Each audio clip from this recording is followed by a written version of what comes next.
Welcome to the session. Today's session, we are going to discuss about the classification of information systems. Now, until now, we were trying to understand various concepts around system, information system, then we were trying to understand components of information system, and in today's session, let's go forward to understand how these information systems are classified. Information systems are basically classified as operations support system and management support system. So, if you look at the diagram, you have operations support system which comprises of activities which are occurring in day-to-day business scenario. While on management support systems, you see lot of decision making systems are present. Now, these activities are supporting the managerial decision making. Now, under operations support systems, we have transaction processing systems, process control systems, enterprise collaboration systems. Now, these three major information systems are useful for day-to-day activities of business, and that is the reason it is called as operations support system. Now, management support systems are mostly useful for managers at various levels. Now, let us try to understand operations support systems in depth one by one. Now, we have transaction processing systems. Now, as the word says, transactions, a transaction is an event or an activity which occurs with a function initiation. Now, we have two types of transactions, like the real-time systems transaction, which gives immediate processes activation, while we have batch processing where the processing occurs after some time accumulating the data for a specific period. Now, the basic difference between the batch processing and the real-time processing is, in batch processing, transaction data is accumulated and then processed, while in real-time processing, it's dynamic or what we call online processing, and it gets processed immediately. Now, to understand it better, whenever there are set of transactions which needs to be collected and then processed, we can use batch processing, and even today in some of the systems this type of processing is preferred, where the transactions are calculated at the end of the day or needs to be accumulated and then processed, they use batch processing. But in majority of the business transactions needs to occur instantaneously and give the feedback again.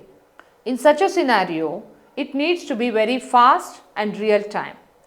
So, there they are going to use the real time transaction systems. Now, how does this transaction processing cycle occur? If you look at the diagram, the first step of the transaction processing is data entry. The moment the data is entered, the transaction is initiated, and what happens there is the data is captured and stored in the database. Now, maybe batch wise or real time, but it needs to be stored, and then activity is performed. So, a document is generated or what we call report is generated for the evidence that what is the transaction is occurring or completed. And then in between you also have inquiry processing, like which is validating the data. Let us take a small example to understand this. Now, let us say like somebody wants to log in on an email. So, the first step is they are going to enter the user ID. Now, once the user ID is correct, they have to then enter the password. Now, once the user ID and password is validated, it just allows the user to enter the login. Now, every set of action here is what we call an event occurrence. A transaction is a series of actions or events, and every event validation leads to data capturing or further flow of data. Now in the process there, probably somebody who is at the bank might continue with the activity of withdrawal or deposit of the money, and a series of actions are performed until the last chain of activity is stopped. The transaction processing systems enable such day-to-day activities in business scenarios. Transaction processing systems are required in routine setup in day-to-day activities. Now, if we look at the transaction processing systems, they are most widely useful where day-to-day orders are generated, which generate accounting data, inventory data, customer data, financial data, invoicing data, or any further identification of segments or classifications done to segregate the data. Now at that first point itself, the data is segregated to ensure proper classification and criteria verifications. Now it's not only taking the data, it also throws the feedback. Now having understood transaction processing system, we get to know that it is required in business setups where day-to-day activities are performed and every transaction needs to be recorded. Now this usually is there at the bottom layer of operations management. Now moving forward, we have process control systems. The process control systems are the systems which are used to control a particular set of activities, mostly in the industrial scenario or in a business environment. Now these process control systems could also be cybernetic systems or automated systems which monitor or control the activity. Now if you look at the diagram, we look at one of the process control systems which is enabling a certain set of activities until it meets the criteria and then stops at some point once the criteria is met. Now to take an example for this, we can assume like you are there at the petrol bunk getting your vehicle petrol tank filled. So you tell that petrol bunk assistant or the boy like, fill me petrol for 500 rupees. What he does is he goes and keys in that 500 rupees amount on that device panel and he comes back and puts the filler in the petrol tank and it just doesn't even bother to stop that. Now what happens is once the criteria of that much amount of petrol is filled in the tank, the filler automatically stops. Now how was this possible? The reason is there is a criteria validation based on 500 rupees what amount of petrol needs to be filled, and once the criteria is met, it is stopping the activity. Now not only in this scenario, in many industrial scenarios, process control systems are very useful. Where human intervention is slightly difficult, process control systems are useful. Let us take an interiors design section which is one of the component for a car manufacturing or maybe a metal furnishing where the metal needs to be melted and shaped at higher degree of temperature. In all these situations, humans won't be able to tolerate that temperature.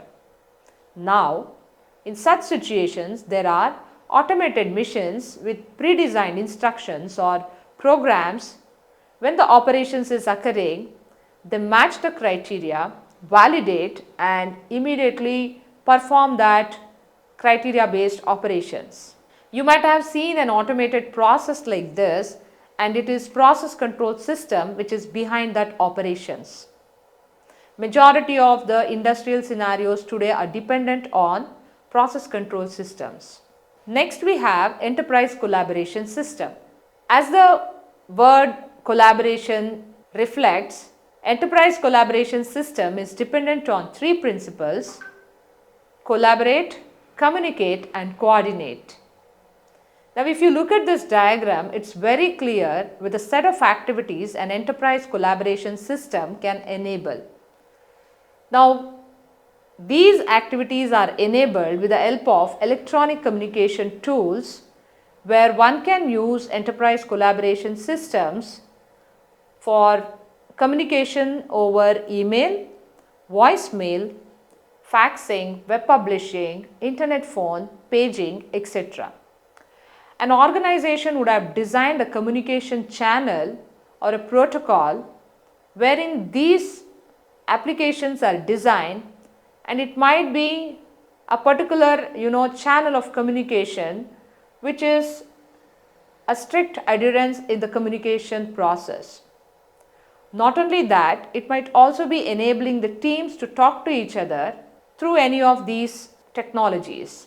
Now, in some situations, there are also separate applications which are designed for smaller groups and authentication is reserved, which only means that, let us say, subgroup A and subgroup B needs to stay separate. So, you can have a smaller networks of subgroup A and subgroup B. So, they are collaborating within the teams, but they might never be allowed to collaborate between the teams. So, enterprise collaboration system enables collaboration based on criteria.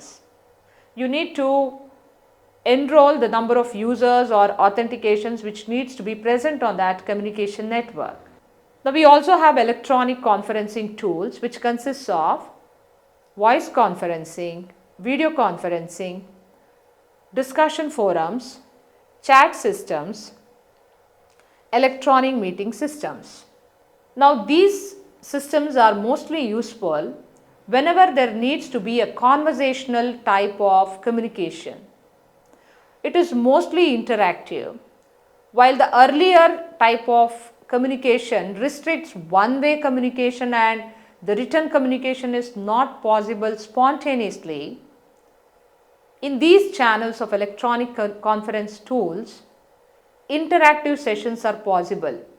So, there is instant reply and interaction between the parties present in the collaborative systems. It might be a situation where the parties of collaboration are on different zones or geographies, but still with the help of these devices, they would be able to communicate, talk, interact over conference type of sessions. And these days, it is not only restricted for the business purpose.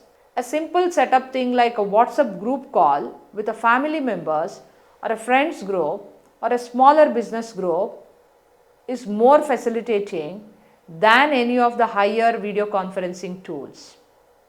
So, technology today is enabling lot of such activities which were happening earlier on a computer is possible to be done on a simple device like a smartphone. You just have to have that particular application and go ahead using that.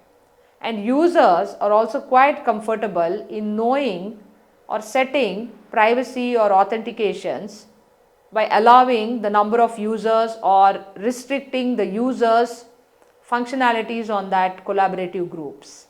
So, in enterprise collaboration system, we also have collaborative work management tools. Now, under collaborative work management tools, we see calendaring and scheduling. Now, when a team of people want to decide on a common agenda or a time, these activities are going to be very useful, like scheduling and calendaring and reflecting it on the buddy group or the team group, task and project management, workflow systems, document sharing and knowledge management.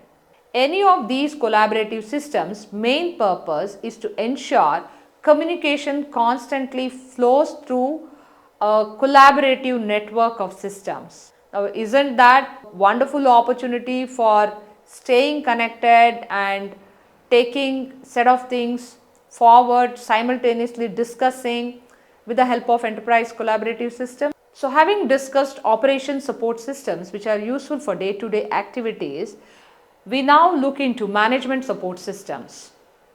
Now, as the word represents management support systems, now these information systems are mostly useful for managers at different levels. We have management information system, which is pre-specified reporting for managers. decision support system, which is also called as an interactive decision system or support system, executive information system, which is information tailored for executives.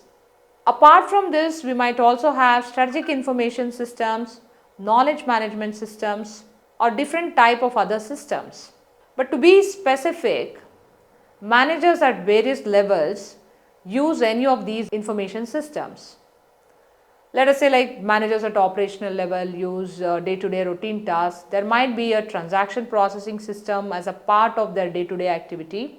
MIS mainly focuses on managerial concepts or managerial decision making. Managers in their day-to-day activity are dependent on different type of data and information. A management information system facilitates processing of this information and disseminating it to the managers at various levels for actions, decisions or proceedings. A decision support system is an interactive system which enables the managers to look into the data and make decisions. Decisions are made in uncertainties. When the information is rightly available, it facilitates proper decision making. We also have group decision support system. Now, to enable a decision support system, you need the data to be organized, processed and stored and disseminated to the right set of people. Like we usually say, right data at right time to the right person. Now, a decision support system is a set of information systems which comprises of huge data which reflects the information to facilitate day-to-day decisions or strategic decisions or even for the tactical decisions. Now, managers at mid-level and top level mostly use the decision support system. Now, moving forward, we have executive information system. In executive information system, information is tailored as per the management levels. Now, an executive who is at the operational level requires a different type of data when compared to the executive who is at the top management or mid management layers requires a different type of data access. The information which is processed is customized and distributed based on the layers of the management hierarchy, and hence it is called as executive information system. Now, executive information systems could be there at the higher end like top level management, and in some of the smaller business networks it might be there at the mid or lower levels also. Now, apart from all these information systems what we discussed under management support systems, there are also different information systems which are part of an organization like strategic information system, knowledge management system, expert systems, or a simple lower level application for front end executives like office automation system. All these different types of information systems are useful for business activities. Now, from the diagram we understand which type of information system is useful at which layer, and you can see something like a decision support system is there in top level as well as middle level. You can also see transaction processing system is there at the operational level. Executive information system and office automation systems are present at multiple layers. So, a combination of these information systems facilitate the overall decision making and day-to-day activity in the business setup. With all this, we understand an information system is so important and an organization needs to make an effort to create a right set of data processing units to facilitate an information system which in turn is helpful for decision making. Apart from all these information systems, we might also see a combination or cross informational systems which might be integrating these information systems under operation support system and management support system. The reason is they are still all an integral part of an organization. Functional information systems are again classified based on the functional activities occurring in the business organization. We will be discussing more about business and functional information systems in the next session. Now with this, we conclude this discussion. Before we close, let's take a look at quick interesting facts. Take a look at the slides to understand which are the different types of information systems most widely used in different business scenarios, and a few references which are used in this particular session. And before we close the session, let's take a quick look at the highlights of the session. In today's session, we discussed about classification of information systems, which is like operation support system and management support system. Under that, we discussed different types of information systems which are useful for an organization in their day-to-day business proceedings. Thank you.